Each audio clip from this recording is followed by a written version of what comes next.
Scott Cawthon created a game franchise, a series of horror games. But to me and many others, it wasn't the surprising jump scares or the eerie atmosphere that made the games as popular as they are today. It's the story. They have the type of story that I find really interesting and really exciting, the type where something is going on, but there is a big mystery and a huge story lying under the carpet. Thus, I created Five Nights at Wario's. If you have played the games, the story will be easier to follow. But to everyone, I advise to pay attention, as it can get confusing if you don't. This is the full story of Five Nights at Wario's.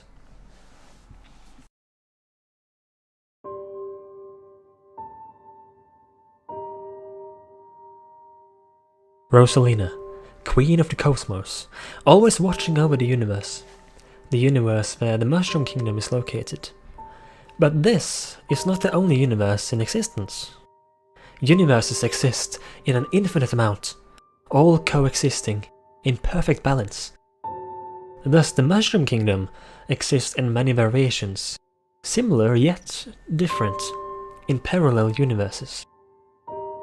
In one of these many universes, however, something was about to go very wrong. In this reality, Wario and Waluigi had recently opened up their own cafe, known simply as Wario's. They had a small budget, so the cafe was pretty small, but everything was going the right way. Wario sat night guard during the first week, but luckily no intruders came along. It did not take long before the amount of customers grew rapidly due to a special hamburger recipe Wario and Waluigi used, and the two of them grew fairly rich. A couple of years passed, and they eventually decided to close off Wario's cafe, and instead use all of their money to build Wario's dream, a massive fast food factory. They built it in a very old area, where the remains of some really old buildings still could be seen.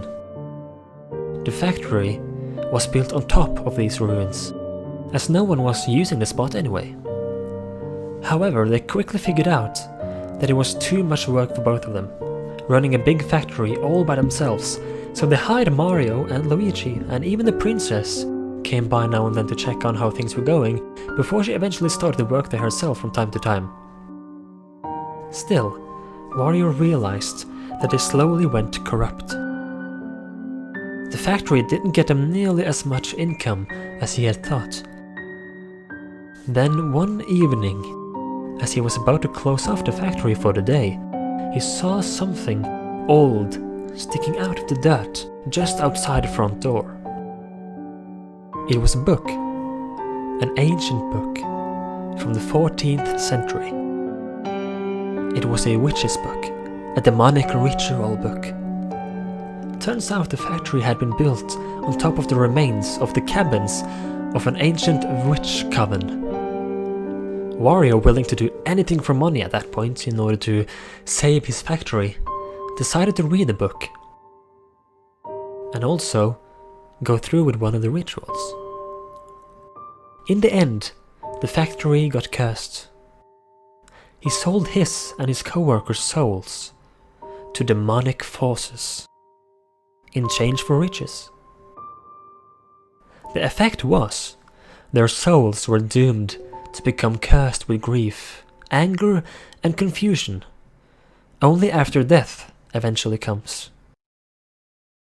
Wario, not telling anyone else about his actions, instead told the others that they had gotten a great income on their fast food production lately.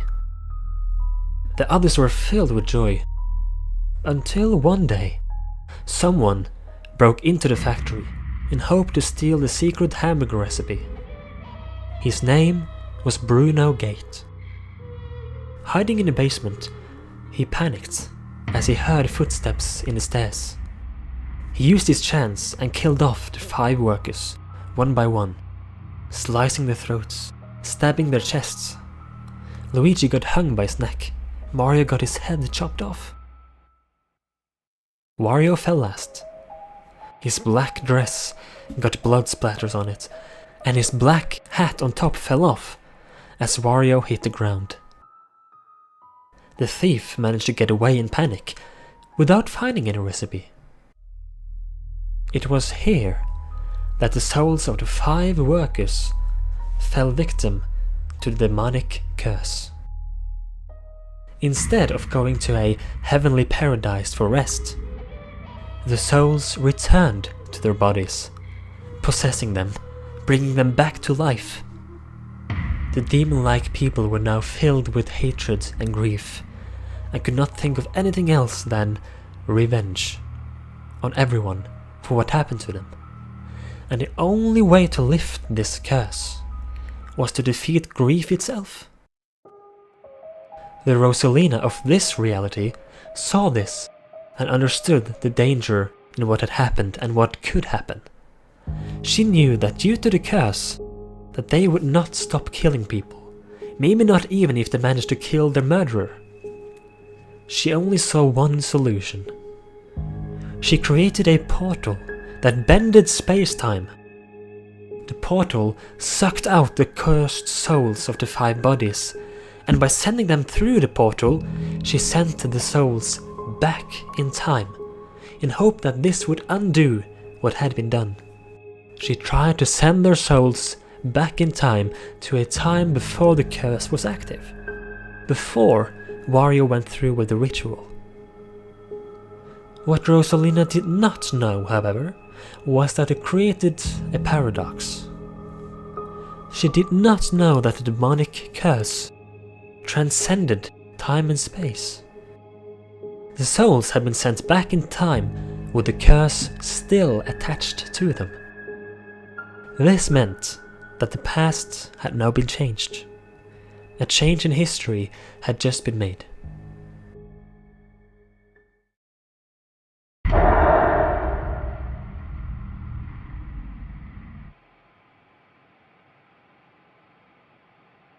The cursed souls were sent back to early 1988. Back to Wario and Waluigi's first cafe. It was the very first opening week of Wario's. It was back to the first day with Wario as a night god. The cursed souls of Wario and the rest from the future now coexisted together with the normal souls from the past. So at the moment, the cursed souls roamed around as free spirits, as they didn't have any physical body to possess. This is the era of Five Nights at Wario's origins. Wario got a phone call from the co-worker the same night. He said he had seen a demonic-like version of Wario himself on the camera monitor earlier the same day. I had lunch break, relaxing and goofing around with the camera system, you know, and I saw you! You with wide glowing eyes and a deformed face! This was indeed the cursed soul of Wario from the now alternate future. As the night progressed, Wario was able to see more people around the building, including Waluigi, Peach and even himself, just as he had been told by his co-worker. Wario was scared and confused on what was going on. The week after, they decided to close off the cafe due to the paranormal events. Wario wanted to fulfill the ultimate goal of building a fast food factory, but they simply didn't have the budget to do so. Instead, Wario and Waluigi began in the video game industry and founded WarioWare Incorporated in December 1990. They hired Toad to work for them as they needed an assistant. Things were going good, and they earned a massive amount of money, and Toad fit in perfectly. Toad eventually started writing a diary, where his last entry was on March 23rd, 1991.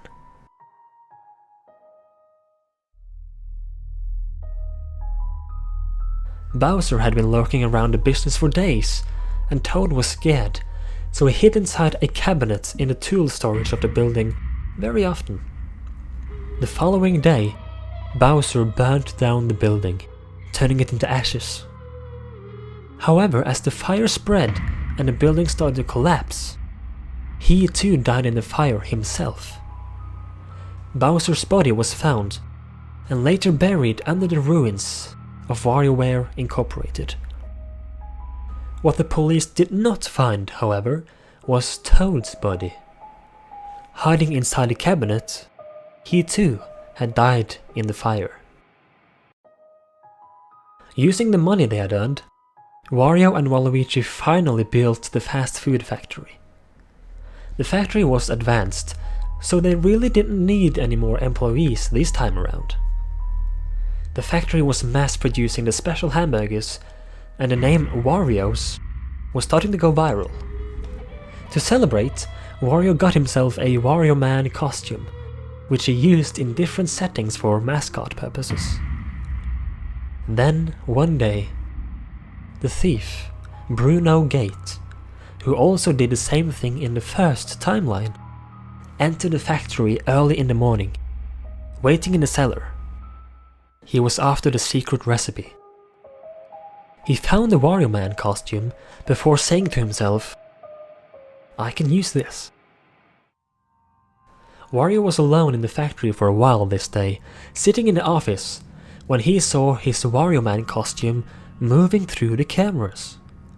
The thief, disguised in the Wario Man costume, was trying to sneak up on Wario to threat him to get the recipe. When Waluigi appeared later the same day, the thief took his chance and stabbed both of them to death in panic. Wario, as he was dying, fell down the staircase and knocked out 2 of his teeth in the process. The thief remained in the factory, looking for the secret recipe, still in shock over what he had just done. It was later the same day that Mario, Luigi, and eventually Princess Peach entered the factory, since Wario and Waluigi didn't come home after work. In panic, Bruno Gate hung Luigi by the neck, stabbed Princess Peach, and Mario's head was chopped off. Their souls left their bodies and went to a better place, a heavenly place. Bruno, not sure exactly what he felt, kept looking for the recipe.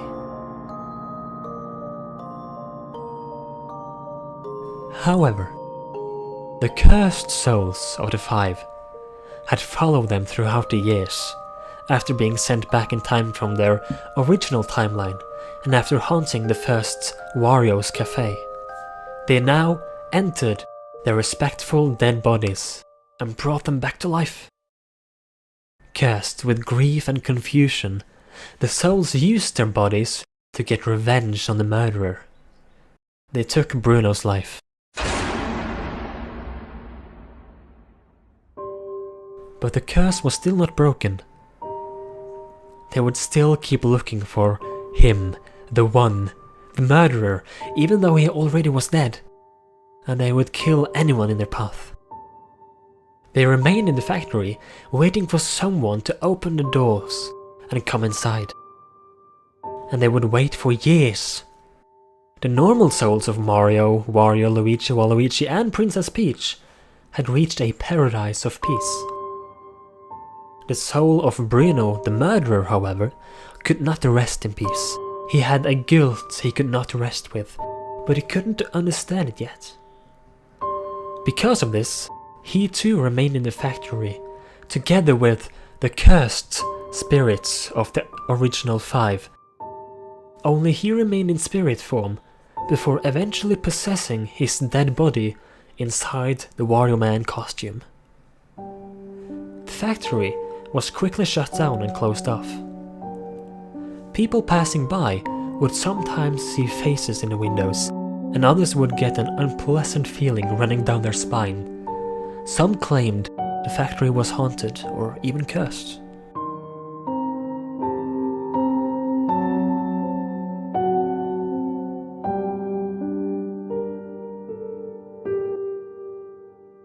Seven years passed before a company decided to reopen Wario's fast food factory. The factory was now old and unstable, so they needed a security guard during the first night. And this job went to the new employee, Richard McRoy. This is the era of Five Nights at Wario's 1. As he sat there during the first week, he got phone calls from another employee explaining how the factory had a dark backstory. The stories around the things that happened 7 years ago, well, they are in fact true. Well, nobody knows really what happened, but what we know is that on a Monday about 7 years ago, Wario and Waluigi went to work, and as you probably have heard somewhere, they went missing. They never came back from work, and they never came out of the factory. And after Peach disappeared, someone came up with a rumor of the factory being cursed or something, and they decided to close it off. It was during these nights that the possessed bodies of Wario and the rest started to attack, for the first time in 7 years. Richard McRoy managed to survive the supernatural encounters, which left him a bit traumatized. By the end of the week, then the employee who had been calling Richard during the nights decided to come over and check on things, only to be murdered by Wario as he entered the factory. Richard McRoy quits his job the day after, and the factory closes for good, never to be opened again. The same company was planning to open another of Wario's old businesses. In the meantime, Richard McRoy experienced more and more weird things, and he kept on having more and more nightmares.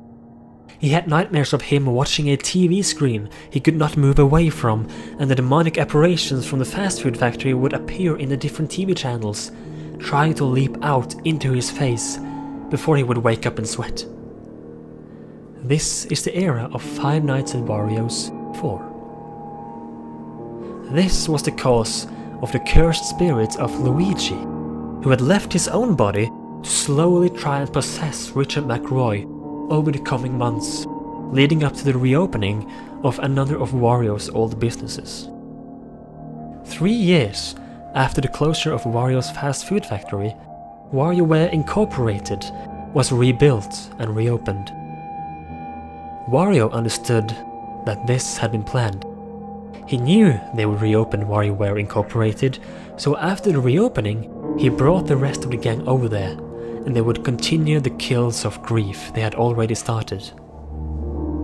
A few months before the opening, however, he had gone over to the ruins of the previously burnt down building, and he used a form of witchcraft he managed to use due to his cursed soul, and he brought life to the dead bodies of Bowser and Toad.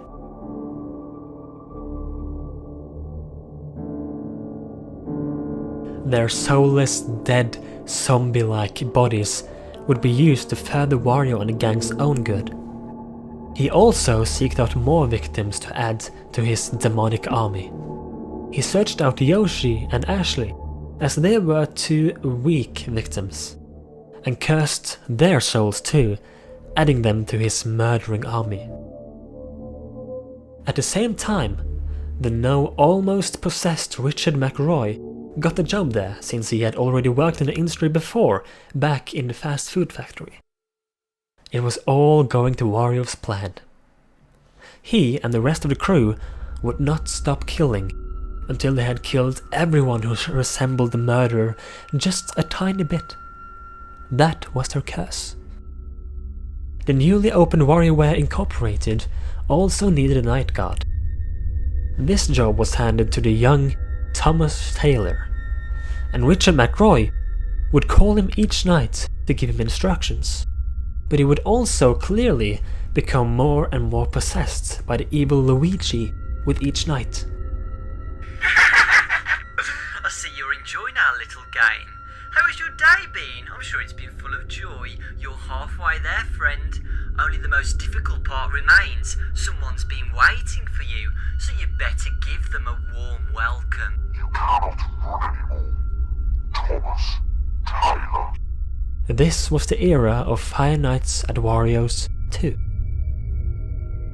As the possessed bodies of Wario and the crew tried to kill Thomas Taylor with each night, Thomas Taylor became more and more scared and trusted Richard McRoy less with each night. By the end of the week, Luigi had fully possessed Richard McRoy, and Richard had to escape since the police now was after him. A news report was published saying a worker at Wario Incorporated was on the run. Thomas Taylor came out of the building unharmed and stood witness to all of this. It was here that the soul of Luigi left Richard McRoy's body and went back to his own body back in the fast food factory before he caught up with Wario and the rest. Peach's soul, however, left her body instead and took over Luigi's place in possessing Richard McRoy's body. The crew escaped WarioWare Incorporated, now hiding in the shadows. WarioWare Incorporated was closed off, and the possessed Richard McRoy was on the run. While hiding and planning their next move, the cursed body of Bowser accidentally spit out fire, burning Wario's face, leaving only his bones. Wario then lifted the curse so it wouldn't happen again, and Bowser's dead body returned to its dead state. They quickly figured out that a new employee had started to work for a security company nearby. They abused this, and Richard McRoy called him on the phone, saying they had a job for him. He said the job was to come over to a house and watch over it while the family was on vacation. This employee, named Edward Coleman, gladly agreed to this mission and went over there. The house was Richard McRoy's old family house. This is the era of Five Nights at Wario's 3. As the new employee got over there, he quickly got a phone call from Max Peterson from the company.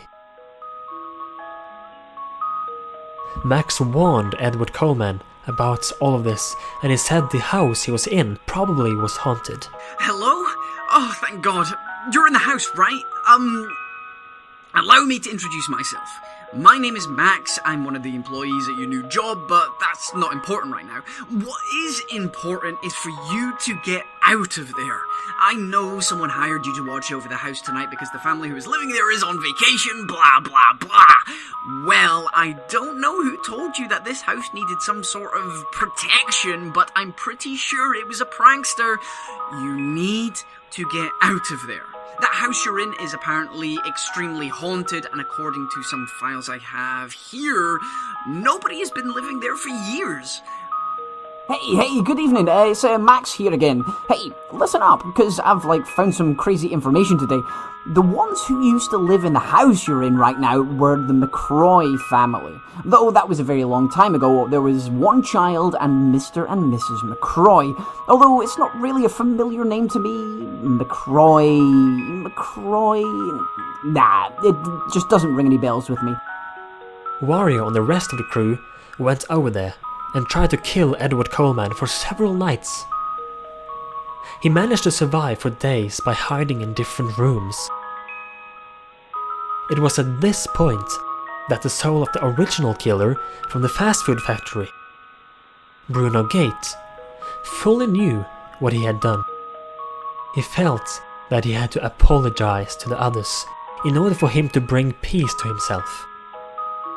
He managed to find out which street Wario and the rest were in, but he couldn't exactly locate which house they were in. He kept looking, but he never found them. At the end of the week, Richard McRoy came over to the house himself and killed Edward Coleman, the new employee, down in the cellar. On his way there, he also killed Max Peterson. Peach now left Richard McRoy's body and returned to her own.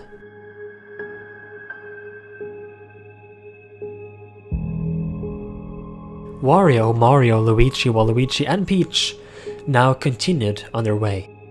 It was at this point Rosalina saw that this had to be stopped. She found them, and similar to the very first timeline, she created a portal in space-time, sucked out the cursed soul of the five, and sent them back in time to Wario and Waluigi's first cafe. Thus, the story repeats itself. A cycle has been created. The whole story of Five Nights at Wario's is a cycle. It was one timeline, but due to the ancient witch curse and Rosalina sending them back in time, history got changed. And in this new timeline, Rosalina doesn't remember what happened in the first timeline since time has now started over. Therefore, it ends up Rosalina stepping in and sending them back in time again, hoping it will work. This restarts the cycle. It's time to end you. You're playing a looping game with no ends. We will do the same thing to you as we did to him. And this continues forever. Unless the cycle can be broken. Which brings us to the final chapter.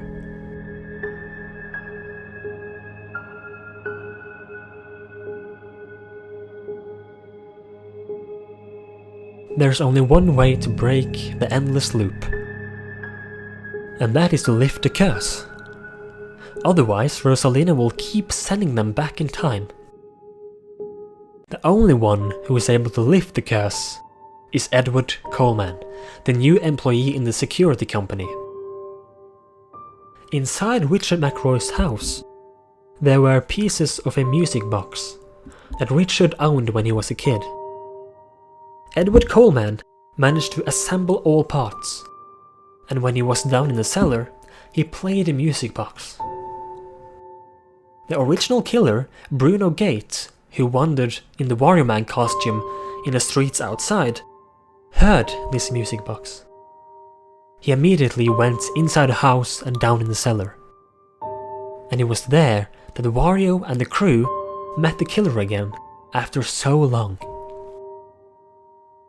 Bruno Gates, now knowing what he had really done, apologized to the crew, asking for forgiveness.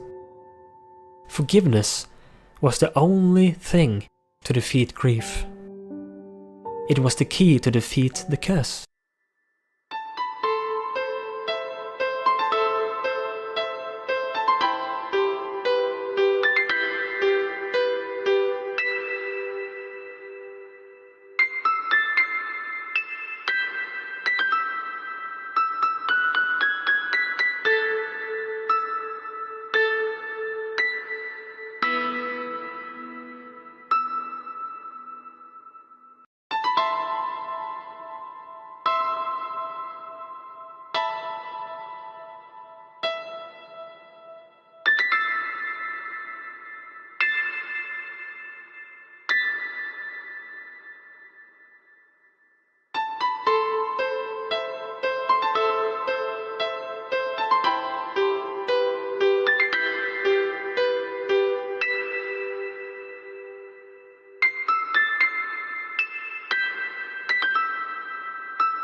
He did it!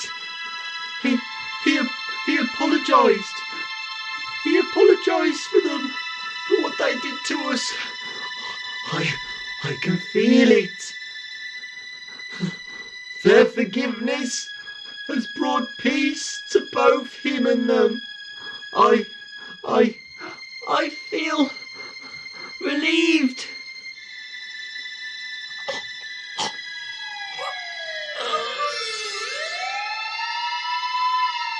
This is your last warning! Put your hands above your head now!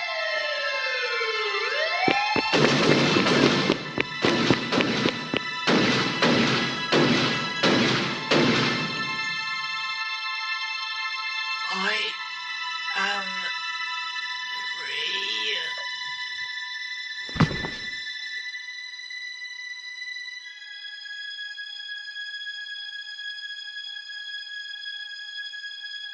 And just like that, the ancient curse was lifted.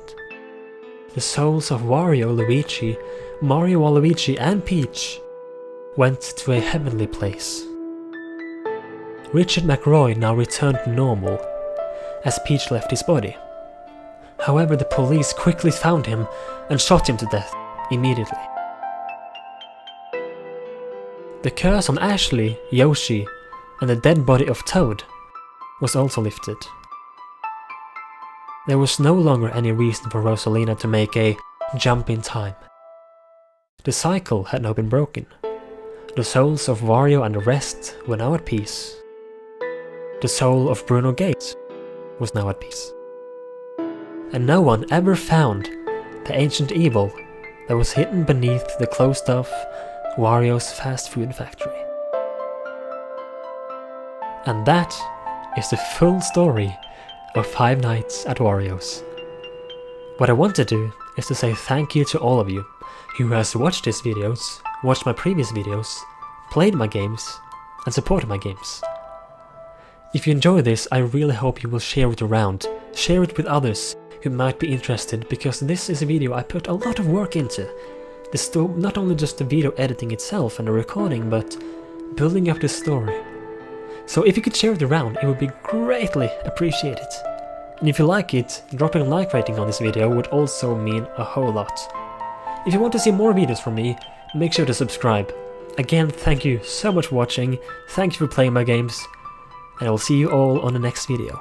Goodbye.